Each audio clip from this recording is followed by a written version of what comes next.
Imagine a world where every time you saw a woman who took your breath away, your heart didn't just skip a beat. It felt like it was trying to punch its way out of your chest.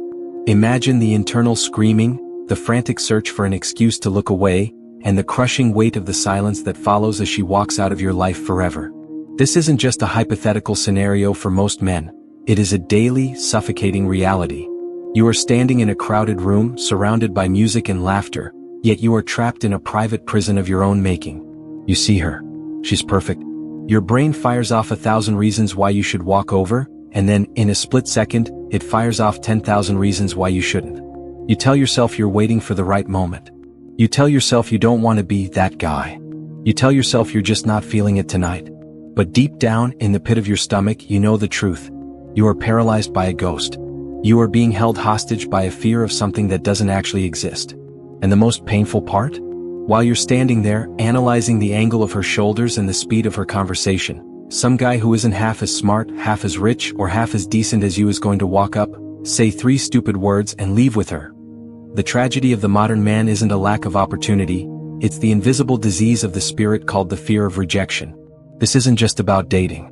This is about the way you move through the world. If you are afraid to tell a stranger she's beautiful, you are probably afraid to ask for the raise you deserve. You are probably afraid to start the business you've been dreaming about.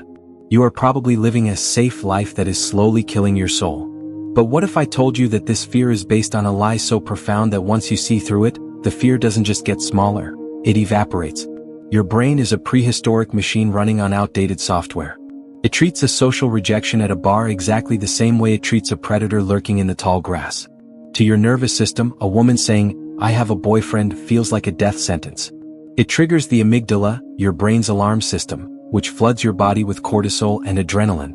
Your palms sweat, your throat closes up, and your vision narrows. You think you're in danger. You think your survival is at stake. But look around. There are no bears. There are no tigers. There is just a woman with a drink and a guy who is too afraid to say hello. By the time we're done today, I'm going to show you how to dismantle that alarm system piece by piece. We aren't going to talk about coping with fear.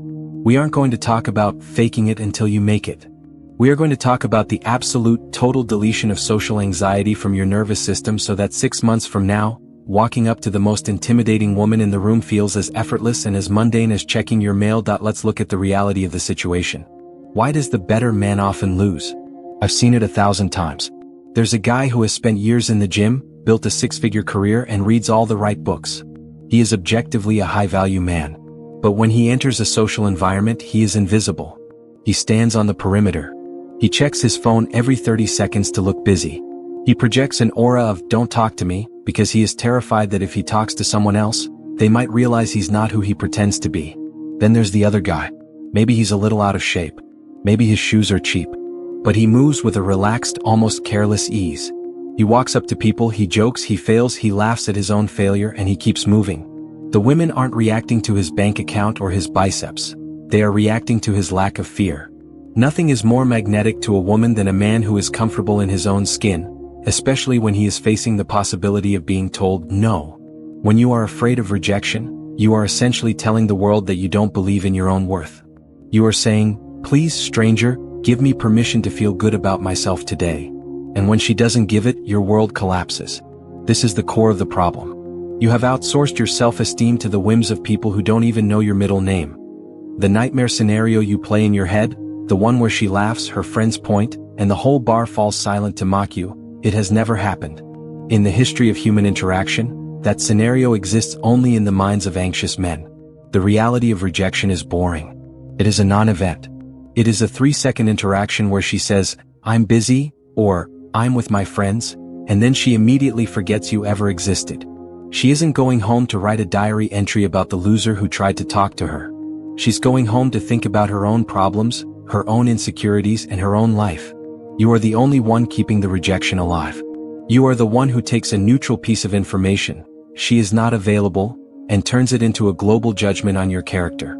You don't hear, "no thanks." You hear, "you are fundamentally flawed, unattractive, and destined to be alone." This is what psychologists call catastrophic thinking. It is the process of taking a minor social friction and magnifying it into a life-altering trauma. But if you want to be free, You have to stop being the prosecutor, the judge, and the executioner in your own mental trial. I remember a time when I was exactly where you are. I was at a high-end rooftop lounge, the kind of place where everyone looks like they belong in a magazine. I saw a woman standing by the railing looking out at the city. She was wearing a red dress that seemed to glow under the lights. I spent 45 minutes of my life that I will never get back, rehearsing what I would say. I checked my reflection in the glass. I adjusted my watch. I waited for the perfect opening. Finally, I mustered the courage. I walked over, my heart drumming against my ribs so hard I could hear it in my ears. I opened my mouth to speak, and before I could even get a full sentence out, she looked at me with a look of pure, unadulterated boredom and said, "I'm waiting for someone." That was it. 5 words. I walked away feeling like I had been stripped naked in front of a firing squad. I left the bar. I drove home in silence.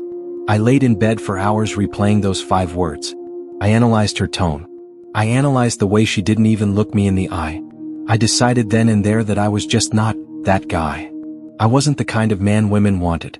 I spent the next 2 weeks in a state of low-level depression, avoiding eye contact with everyone. It took me a long time to realize that the red dress woman didn't reject me. She didn't know me. She rejected a 5-second snapshot of a guy who was radiating nervous energy. She might have been having a fight with her boyfriend. She might have just lost her job. She might have been incredibly shy herself. There were a million variables at play, and not one of them had anything to do with my worth as a human being. But I had chosen the one explanation that hurt the most, that I wasn't enough. When you realize that rejection is almost always about the other person's circumstances and almost never about your identity, the power they have over you vanishes. You start to see social interactions for what they really are: data collection. You aren't asking for a yes to validate your existence. You are asking a question to see if there is a connection. If the answer is no, the data is simply not a match. You don't get angry at a key that doesn't fit a lock. You just try a different key or find a different door. So how do we actually fix this? We do it through a process called fear extinction. You cannot think your way out of a physiological fear response. You can read 1,000 books on confidence, but the moment you see a beautiful woman, your amygdala will still fire. The only way to silence the alarm is to prove to your nervous system, through repeated evidence, that the danger is a lie. This requires you to engineer small, controlled, social deaths. You need to go out into the world with the specific intention of being rejected in low-stakes environments. This is the secret weapon of the world's most confident men. They didn't start out fearless, they just became bored with rejection. I want you to start a 30-day desensitization protocol. In the first week, your goal isn't even to talk to women you like. Your goal is to ask for things you know you won't get. Go to a coffee shop and ask the barista for a 10% discount just because it's Tuesday.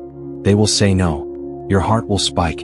You will feel that familiar flash of shame. But then, something miraculous will happen. They will hand you your coffee, you will pay the full price, and the world will keep spinning. You will walk out of that shop and realize that you survived. In the second week, you move to social curiosity. Your goal is to approach 3 people every day, not to flirt but just to make a comment or ask a question. Ask a guy where he got his shoes. Ask a woman in the grocery store if she knows if the avocados are ripe.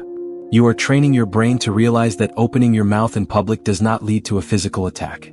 You are building the approach muscle. By the 3rd week, you start approaching women you actually find attractive, but with a twist. You are looking for the no. You are going to walk up and say something simple like, "I noticed you have a very intense energy and I wanted to see if your personality matched it." If she's not interested, great. That's 1 point for your training. You are collecting no's like they are gold coins. What? Because every time you get a no, and you don't die, your brain loses its fear of the no. The alarm gets quieter. The sweat stays away. You begin to realize that the rejection you were so afraid of is actually just a tiny ripple in the water. By the 4th week, something incredible happens. You will be standing in a bar or a lounge and you will see a woman who is a 10 in your eyes. The old you would have been paralyzed. But the new you, the one who has survived 30 days of intentional social friction, will look at her and think, "I wonder what her story is." You will walk over not because you need her to like you, but because you are genuinely curious. You will be outcome independent. This is the holy grail of masculinity. When you don't need the yes, you become the most powerful person in the room. You aren't a beggar looking for a scrap of attention. You are a man offering an opportunity to share in your reality. Women can sense this from across the room. They have spent their entire lives being approached by men who are terrified of them. Men who are overcompensating, men who are performing, men who are vibrating with the please like me energy. When you walk up with the calm, steady gaze of a man who is perfectly fine with her saying, "Get lost," it is a shock to her system. It is the most attractive thing she has ever seen because it signals high status, high emotional intelligence, and genuine strength. You have to understand that there is no such thing as the one chance. This is a lie created by movies and bad romance novels to keep you in a state of scarcity. You think if you blow it with this one girl at the gym, your life is over. But there are billions of people on this planet. The version of you who is too afraid to talk to the girl at the gym is not the version of you she would want anyway. You build the man who deserves the one by practicing on everyone else. Every awkward conversation, every failed opener, and every boring interaction is just a brick in the fortress of your confidence. You are not wasting your time. You are investing in your future self. You are the sculptor, and the rejection is the chisel that removes the excess stone to reveal the masterpiece underneath. The fear of rejection is actually a form of arrogance. You are assuming that you are so important that everyone is watching you, judging you, and waiting for you to fail. But the truth is much more liberating. Nobody cares. Everyone is the protagonist of their own movie, and in their movie, you are just an extra in the background. If you fail, they will forget it by the time they finish their next drink. So why are you holding yourself back for the sake of people who aren't even paying attention? The only person who is keeping a score is you. And you are allowed to change the rules of the game whenever you want. You can decide today that a no is actually a win because it means you had the courage to ask. You can decide that the only real failure is standing still. Think about the man you want to be 5 years from now. Does that man wait in the corner? Does he stare at his phone when a beautiful woman walks by? Does he go home and wonder what if? No. That man takes what he wants from life. He speaks his truth. He risks the discomfort of a no for the possibility of a yes. And he understands that even 100 no's are a small price to pay for the one yes that changes everything. But you don't get to that 5-year version of yourself by waiting for the fear to go away. You get there by acting while the fear is still screaming in your ear. You get there by walking through the fire and realizing it was just a holographic projection. This isn't just about women. This is about your freedom. As long as you are afraid of what a stranger thinks of you, you are a slave. You are controlled by the perceived opinions of people who don't matter. But the moment you embrace rejection, the moment you make it your friend, you become untouchable. You can go anywhere, talk to anyone, and handle any situation. The world becomes your playground instead of your prison. You start to see opportunities where others see obstacles. You start to realize that the only thing standing between you and the life you want is a series of short, uncomfortable conversations. So what is the first step? It's not watching another video. It's not reading another article. It's the intentional engineering of a no. I want you to go out today and find one small way to be rejected. Ask for a free sample of something that isn't for sale. Ask someone for the time when you're wearing a watch. Just do something that breaks the social script and forces you to face that tiny spike of anxiety. Feel it. Notice how it doesn't kill you. Notice how your heart slows back down. And then do it again tomorrow. This is the path to the life you've always wanted. You don't become a lion by staying in the cage where it's safe. You become a lion by entering the arena and realizing that the lions who came before you were just house cats in disguise. If you've been listening to this and you feel that familiar stir in your soul, that sense that you've been playing small for far too long, then you know it's time for a change. You know that the guy standing 15 feet away from his dreams is a guy you no longer want to be. The tools I've given you today are the foundation, but if you want to accelerate the process, if you want to truly master the art of reading people and knowing exactly what she's thinking before you even open your mouth, you need to go deeper. You need to understand the hidden signals, the psychological triggers, and the ways to tell if a woman is genuinely interested or just playing the game. I've put everything I've learned about the reality of attraction and the science of social dynamics into a comprehensive system called the Truth Detector. It is designed to take you from a place of uncertainty and fear to a place of total clarity and command. It will show you how to navigate the complex world of modern dating without the guesswork, the ghosting, or the heartbreak. If you're ready to stop guessing and start knowing, if you're ready to delete the fear once and for all and become the man you were born to be, click the first link in the description and get your hands on the Truth Detector right now. It is the fastest way to bridge the gap between where you are and where you want to be. Don't let another day go by where you leave your potential on the table. Take action today, and remember, the world doesn't give you what you want. It gives you what you are brave enough to ask for. The fear is a ghost. The fire is a lie. Walk through it. I'll see you on the other side. Now, YouTube thinks you should watch this next video to continue your transformation, so click it, keep learning, and I'll see you there.